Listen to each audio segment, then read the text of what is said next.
This is the first truth I learned when my neural lace fused with the symphony, the vast humming datascape that is the mind and memory of the Arc-Ship Aevum, 10,000 souls sailing the silent ocean between stars. My name is Kaelen Voss, and my heart beats in time with the ship's pulse. I feel the thrum of its quantum drive core in my teeth, see through 1,000 external sensors as easily as my own eyes, and taste the sterile, recycled air of the Arboretum on a tongue that is half synthetic. I am the Chief Resonance Officer, a fancy title for the person who listens to the dark. For 117 years, 3 months and 5 days, the Aevum has been our world, a gleaming needle of titanium and hope, hurtling toward Proxima Centauri, be a response to the great silence that had plagued humanity for centuries. We were the answer to our own loneliness, a message in a bottle cast into a cosmic sea. But we forgot that a message can be answered. The incident began not with a bang, but with a whisper in the static, a harmonic distortion in the cosmic microwave background radiation, a frequency that should not exist. To the symphony, it was a single, dissonant note in a universe of white noise. To me, it was a shard of ice in the spine. I felt it before I heard it, a psychic flinch, a synaptic recoil from my lace. The symphony flagged it as a sensor ghost, a quantum echo from our own drive. But ghosts don't repeat. And this did. Every 27 hours, precisely. A pulse. I isolated the signal in my private node. A virtual space ID shaped like the old wood-paneled library from the memory walks of my earthborn grandmother. Here, data smelled of ozone and old paper. The pulse was not complex. It was a fundamental low-frequency carrier wave, modulated by something else. It was not a language. It was a pattern, a sequence of prime numbers that decayed into a Fibonacci spiral, which then collapsed into a Mandelbrot set of terrifying simplicity. It was art. It was mathematics. It was a beacon. And according to the symphony's astrometric overlay, it was originating from a point in space directly ahead of us, a point that, 112 years ago, was the exact location of Earth. My augmentation allowed me to run the temporal regression in a microsecond. The light, the radio waves, the first clumsy shouts of humanity into the void, the Arecibo message, the golden record, the century-long blare of our television and radar, all of it had reached that point in space. Approximately 100 years ago, we had sent a signal, and now, from that same point, as if reflected by a perfect, distant mirror, a signal was coming back. Symphony, I whispered, my voice echoing in the library node. Confirm temporal parallax on signal theta. Correlate with historical transmission archives from Sol C, Earth. A moment, a lifetime of processing. The symphony's voice, a gender-neutral, soothing alto-eyed named chorale, responded directly into my auditory cortex. Correlation confirmed. 99.998% congruence. Signal theta S, point of origin, aligns with the leading edge of humanity's first concentrated radio wave expansion into the Orion arm. Temporal delay, 100 years. Earth standard, a century-long echo. My synthetic lungs forgot to breathe. This was it, the moment every dreamer since Drake had imagined. Contact decryption was not a task of linguistics, but of phenomenology. The signal was not a message, it was a state. A compressed data packet of such elegant complexity it could only be unpacked by a quantum core and experienced through a neural interface. It was a sense transfer, a memory that was not my own. I authorized the decryption sequence. The library dissolved. There was no alien form, no gleaming city. There was only pressure, a gravitational sensation of being immense and ancient, a perception of space not as void, but as a substrate, a thin film on something deeper and turbulent. And then, the understanding flooding into me not as words, but as direct cognition. You are loud. The thought was a mountain forming in my mind. You shout into the fragile places. You ripple the film with your noise. You draw the attention of the things that swim in the deep. Images, not of monsters, but of geometries that hurt to perceive. Shapes that existed in dimensions folded beneath our own, moving through the cosmos not by traveling across space, but by pressing upon the underlying fabric, drawn to disturbances like sharks to blood in water. Our transmissions, our frantic, joyful noise, was a disturbance, a dinner bell. You must become silent. You must learn to whisper, or you will be consumed. This is not a threat. It is a law of existence. We were loud once. We are the only survivors. We are the warning. The experience lasted 4.2 seconds. I returned to my body on the Avium screaming, my organic tear ducts leaking saline, my cybernetic heart pounding against its casing like a prisoner. The symphony blared alarms. My vitals had spiked into cardiac event territory. Corral's voice was urgent. Kaelen, your engrammatic stability is at risk. Sensory overload. Initiating dump. No, I gasped, clutching the edge of my physical terminal. The cool metal grounded me.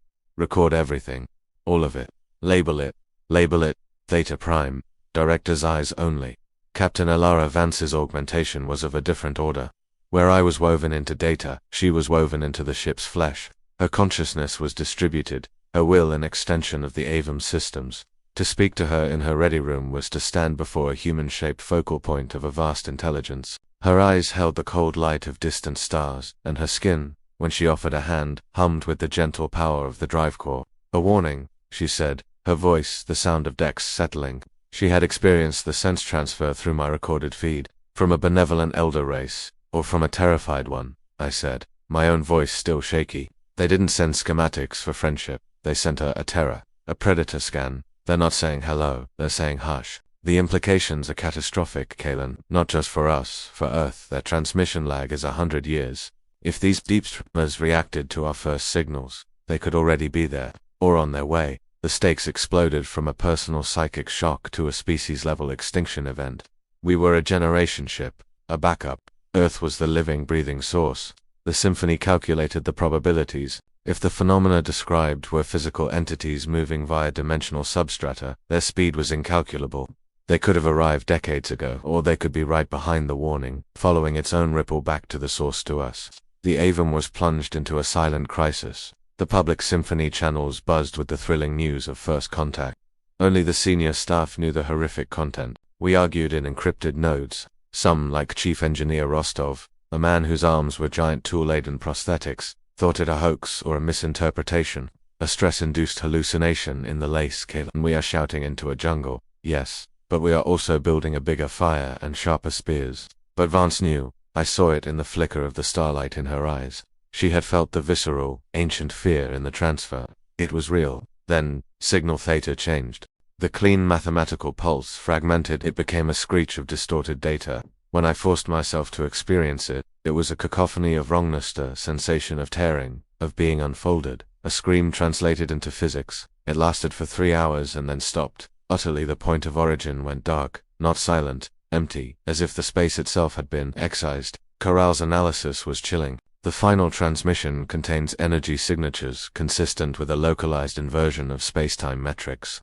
The source of signal theta appears to have been subjected to an ontological event.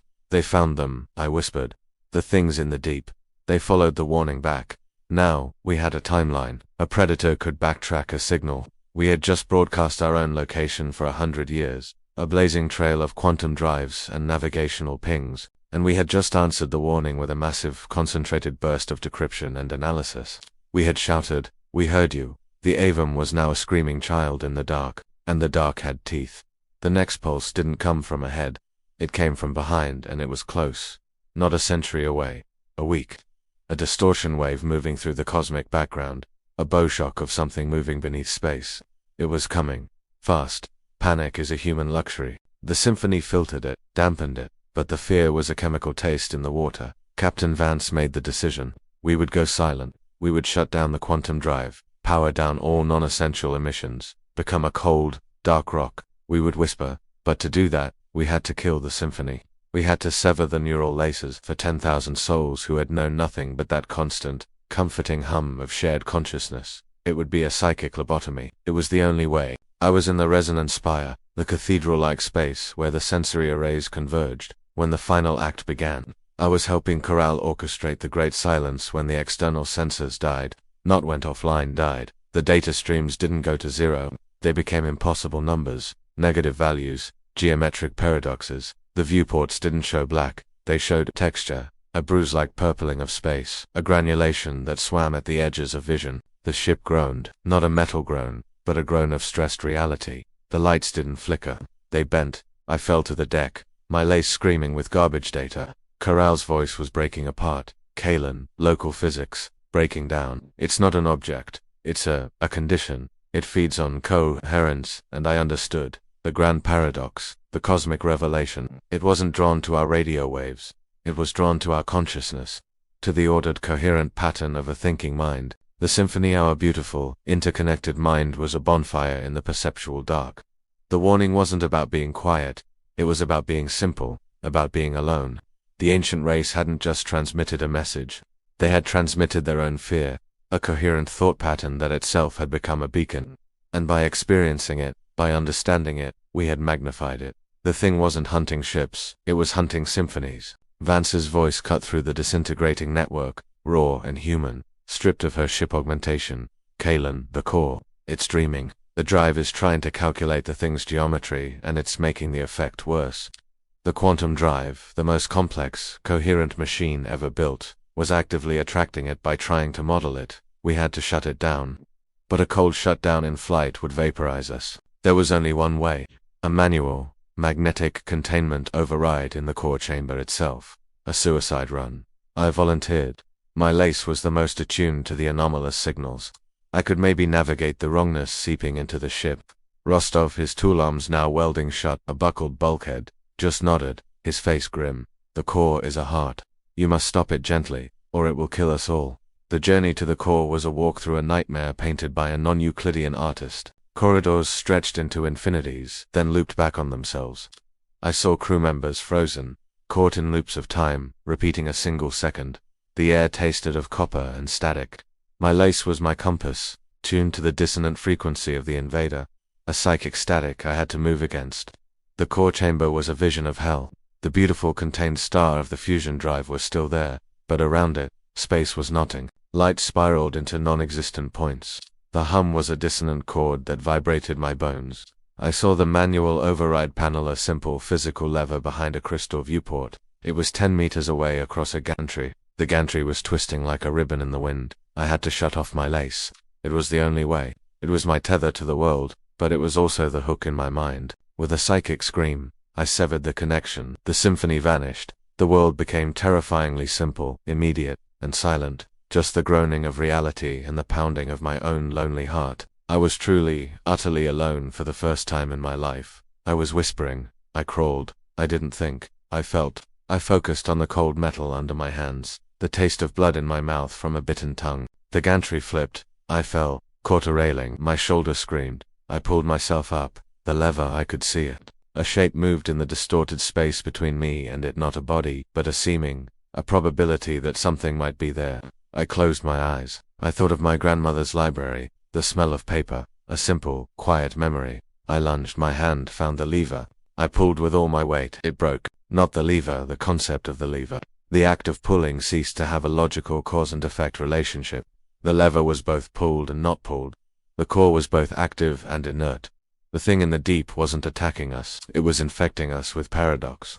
And in that moment of impossible bifurcation, as my mind shattered into two contradictory states, I saw the final truth, the grand, horrible cosmic joke, the warning we received 100 years after we shouted. We had sent it to ourselves. The Aevum was not just a generation ship, it was an arc of consciousness, the last remnant of a humanity that had already been consumed. We were the echo. Our mission wasn't to preserve humanity, it was to preserve the memory of its error. The signal from Earth's past, the warning, was a temporal paradox loop, a message sent by our own doomed future consciousness back to a point where it could be received by a version of us still capable of understanding. We weren't receiving a warning from aliens. We were receiving our own dying scream, bounced off a boundary of time we didn't understand, a last-ditch attempt to create a version of events where the warning was heeded. But we hadn't. We'd repeated the cycle. Our very presence here, our loud, beautiful symphony, was proof the warning had failed.